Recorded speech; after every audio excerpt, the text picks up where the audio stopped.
Welcome to the Salmon Runs YouTube. Enjoy the video. You start by confirming prerequisites: Node.js 16 or newer and npm. Once done, create your project folder and run npm init to generate package JSON. Next, install the Firebase SDK and Firebase admin with npm. Make sure you have a Firebase project ready.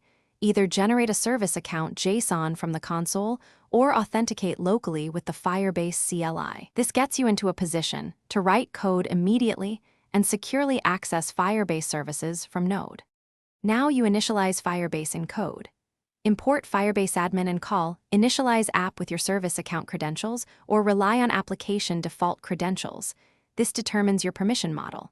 Once initialized, create Firestore, real-time database, auth, or storage clients depending on needs. Organize initialization in a single module to reuse across routes or functions. Also, configure security rules and environment variables for keys. These guard production secrets and make deployments predictable and repeatable. Finish by implementing your data access and business logic.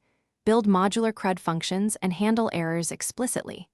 Once implemented, run the Firebase emulator suite locally to test auth, database, and functions. This prevents production mistakes.